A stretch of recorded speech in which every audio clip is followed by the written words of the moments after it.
নমস্কার। আপনাদেরকে বলেছিলাম যে কিভাবে আমরা বার্জে করে কাকদ্বীপ থেকে পৌঁছাবো কচুবেড়িয়া ঘাট, সেটা দেখাবো এবং সেটা দেখাতে দেখাতে আপনাদেরকে বেশ কিছু কথা বলবো যে এবারের কতটা চ্যালেঞ্জের মুখে রাজ্য সরকার আপনারা মেলাটা করবে। কারণ বলছিলাম যেটা কুম্ভের জন্য কতটা হবে এটা একটা বড় চ্যালেঞ্জ, কিন্তু এই যে আপনারা দেখতে পাচ্ছি যে কাকদ্বীপ এই ঘাট, এই যে ঘাট থেকে যখন বার্জটা ছেড়ে যাচ্ছে সেটা আমরা দেখাচ্ছি যে এই দেখতে পাচ্ছেন যে কীভাবে নদী পথে আমাদের একটা কথা আছে সম্পৃক্ত বারবার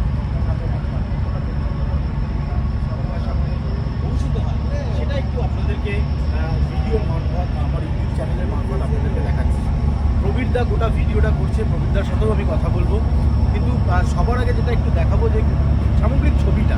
প্রবীরদা রয়েছেন আমার সাথে, প্রবীরদাকে বলবো, প্রবীরদার একটা পরিচয় আছে, সেই পরিচয়টা যদি প্রবীরদা আপত্তি না থাকে তাহলে দেবো না। আর শুধু এইটুকু বলবো, প্রবীরদা একজন ফটোগ্রাফার, সাধারণ ছবি তোলেন, প্রবীরদাকে আমি অনুরোধ করেছি আমার এই ব্লগটা একটু করে নেওয়া। যাই হোক, এই মুহূর্তে আমরা লর্ড এই থেকে সরাসরি কচুবেড়িয়া যাবো। এই যে মুড়িগঙ্গা নদী, এই নদীর ওপর যে ব্রিজ তৈরির চিন্তাভাবনা রাজ্য সরকার করছে, টেন্ডার ইতিমধ্যেই ছাড়া হবে। এই ব্রিজটা হয়ে গেলে এই যে সবতীর্থ বারবার গঙ্গাসাগর একবারের যে কথাটা, সেটা কিছুটা হলেও পুণ্যার্থীদের জন্য সুবিধে হবে। কারণ পুণ্যার্থীরা যে পরিমাণ কষ্ট করে গঙ্গাসাগরে পৌঁছান, সেইটা দেখা আমরা হয়তো ছোটো ভিডিও কোনো সড়ক পথ রাজ্যের বাইরে হরিয়ানা, উত্তরপ্রদেশ থেকে যারা আসেন, তারা সরাসরি শহরে আসেন, শহর থেকে তারা বাইক গাড়ি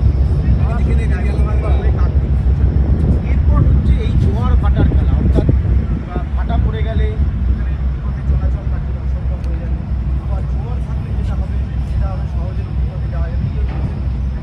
একটা ছোটোভাবে পারাপার করছে, এরকম পুণ্যার্থীদেরকে নিয়ে আসা নিয়ে যাওয়ার ব্যবস্থা রাজ্য সরকারের তরফে করা হচ্ছে। রাজ্য পরিবহন দপ্তর তারা থাকছে, রাজ্য প্রশাসনের শীর্ষ কর্তারা থাকছেন, তারা এটা করছেন। স্বাভাবিকভাবে আমরা যে বার্জটাতে রয়েছি সেটার জন্য একটু কবিতাকে দেখাতে পারি। আর নিচে গাড়ি রয়েছে, সেই গাড়ির ছবিটা একটু কবিতা দেখাচ্ছে। গাড়ি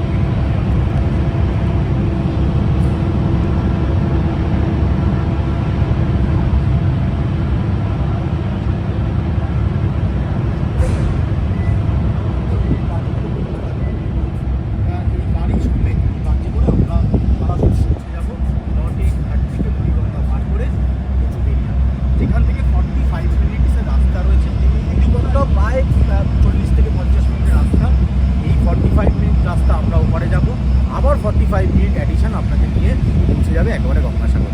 আমার এই ব্লগটা দেখতে থাকুন, আর একটা ছোট্ট ভিডিও নিয়ে আসবো, প্রবীরদার অভিজ্ঞতাটা জানবো। পার্থ রয়েছে আমার সাথে, পার্থকে বলবো একটু ক্যামেরাটা ধরার জন্য, আর প্রবীরদাকে আমি তবে ক্যামেরাটা পার্থ ক্যামেরাটা সাথে নিচ্ছে এবং প্রবীরদা থাকবে, কারণ প্রবীরদা এতক্ষণ ভিডিও করলো। প্রবীরদা একটা লম্বা এক্সপিরিয়েন্স, বহুবার গঙ্গাসাগরে আসা হয়েছে, কেমন লাগছে এবং গঙ্গাসাগর কতটা ডেভেলপ করছে? আমার এই নিয়ে প্রায় 3-4বার হয়ে গেল গঙ্গাসাগর। আমি বিভিন্ন সময় এসেছি, অনেক পরিবর্তন হয়েছে, অনেক পরিবর্তন। বিশেষ করে আমরা পুরোনো সময় যখন ছবি পাঠাতাম, সেই কম্পিউটারে ল্যাপটপে ফাইল কেটে কেটে সেটাকে রেন্ডারিং করে তারপরে ওয়াইফাই তো তখন ছিল না, তখন বিএসএনএল কর্ডিনেশন এইভাবে ছবি পাঠাচ্ছি। এখন তো অনেক সুন্দর ব্যবস্থা হয়ে গেছে, ওয়াইফাই হয়ে গেছে, আমাদের টাইপিং হয়ে গেছে, প্রচুর সুবিধা হয়ে গেছে এখন ছবি পাঠানো। প্লাস যাতায়াতও এখন অনেক বেশি মানে কী বলবো ভালো হয়ে গেছে। গাড়ি আমরা ভেসেলে করে পার হয়ে যাই, আগেও পার হয়েছি, কিন্তু এত বেশি এত ছিল না। এখন যেমন অনেক বেশি আগে খুব কম সংখ্যক ছিল, সেগুলো একটা কথা হচ্ছে সবতীর্থ বারবার গঙ্গাসাগর একবার গঙ্গাসাগর আসলে পুণ্যার্থীদের কালঘাম যেত এক সময়, কিন্তু এখন সেই কালঘাম ছোটাটা হয়তো হয় না। সময় হয়তো লাগে 5-6 ঘন্টার একটা জার্নি, যেটা কলকাতা থেকে প্রপার কলকাতা থেকে গঙ্গাসাগর পৌঁছতে 5-6 ঘন্টার একটা জার্নি হয়, ঠিক আছে। কিন্তু এখন এত লঞ্চ, এতগুলো যেটি প্রায় 7-8খানা কারো 14খানা 15খানা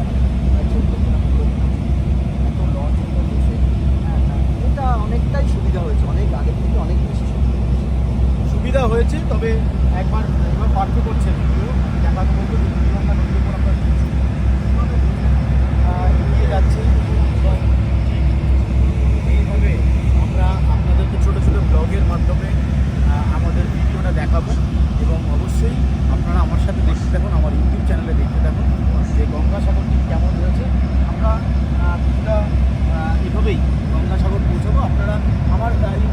রাখুন, আমার ইনস্টাগ্রামটা দেখতে থাকুন, এখানে গঙ্গাসাগরে বিভিন্ন ছবি এবার আপনারা দেখতে পাবেন।